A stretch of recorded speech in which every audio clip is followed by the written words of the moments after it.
Hardship آتی ہے ہمارے پاس، آئیں گی ہمارے پاس، اللہ میں چاہتے ہیں کہ ہم سکسیسفل بنیں، ہم سیکھیں، صبر کریں، بیکاز ہم وہ چیز نہیں جانتے جو اللہ جانتے ہیں۔ اللہ کو معلوم ہے ہمارے لیے کیا صحیح ہے کیا غلط ہے، کس وقت میں ہمیں یہ چیز دینا چاہیے اور کس وقت ہمیں یہ نہیں دینا چاہیے۔ اللہ از نو بیٹر دین اس، تو ہمیں بس صبر کرنا ہے۔ اس کے بعد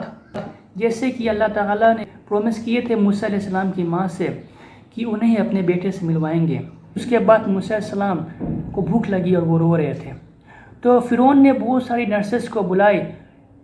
انہیں دودھ پلوانے کے لیے، لیکن موسیٰ علیہ السلام کسی کے دودھ نہ پیے۔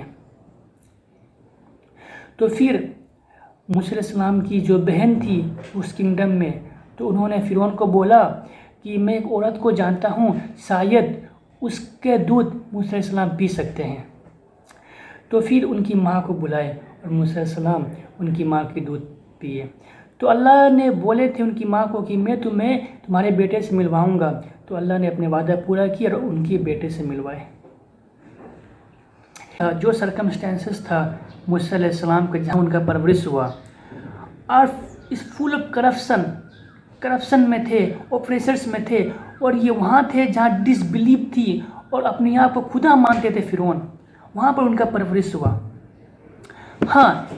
ہمارے لیے سرکمسٹانسز، ہمارے لیے، ہمارے بچے کے لیے انوائرمنٹ امپورٹنس ہے۔ اگر پوری دنیا یہ چاہے کہ ہمارے بچے کو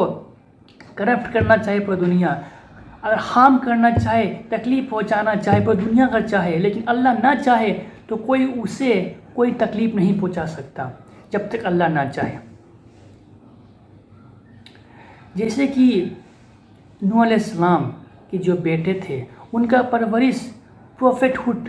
فیملی میں ہوا، لیکن اللہ نے ٹیسٹ کیے نوح علیہ السلام کو ان کے بیٹے کے مادھیم سے، ان کے بیٹے کے ڈس اوبیڈینس کے مادھیم سے نوح علیہ السلام کو ٹیسٹ کیے انہوں نے۔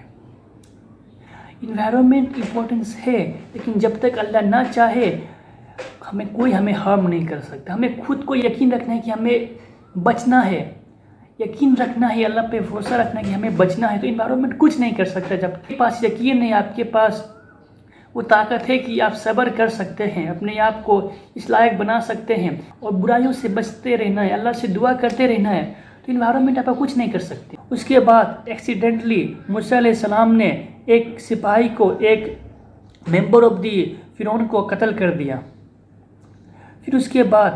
فرعون نے یہ جاری کر دیا حکم نامہ کہ قتل کر دیا جائے موسیٰ علیہ السلام کو، موسیٰ علیہ السلام کو پھانسی دے دیا جائے، موسیٰ علیہ السلام کو مار دیا جائے۔ تو اس کے بعد اللہ تعالیٰ نے ہیلپ کی موسیٰ علیہ السلام کی بائی ایک پرسن تھے جو فرعون کے اندر سے تھے، وہ سیکریٹ مسلم تھے، وہ سیکریٹ بلیور تھے، وہ موسیٰ علیہ السلام کے پاس آئے اور بولے آپ کے خلاف آپ کو مارنے کا حکم نامہ جاری کر دیا گیا ہے، اس لیے آپ جتنا جلدی ہو سکے یہاں سے چلے جائیں۔ تو وہاں سے وہ چلے گئے، موسیٰ علیہ السلام وہ جگہ سے بھاگ گئے۔ تو اس سمے کے سب سے جو ٹائرنس تھے، پرسن تھے، وہ تھے فرعون، انہی کا حکومت تھا اس سمے، تو اس سے کہاں بھاگ سکتے ہیں، کہاں جا سکتے ہیں۔ تو جب وہ مدین میں پہنچے تو انہوں نے دیکھا کہ دو عورتیں ہیں اپنے اینیملز کو لے کے کھڑی ہیں،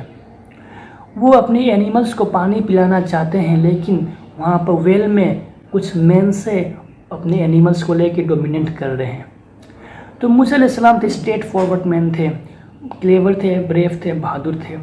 تو وہ مین کے پاس گئے، ان لوگوں کے پاس گئے اور جگہ بنائی ان عورتوں کے لیے اور ان کے جانوروں کے لیے، اینیملز کے لیے۔ اس کے بعد وہ جا کے وہاں پر بیٹھ گئے، پیڑ کے نیچے بیٹھ گئے اور اللہ سے دعا کرنے لگے۔ تو یہ سب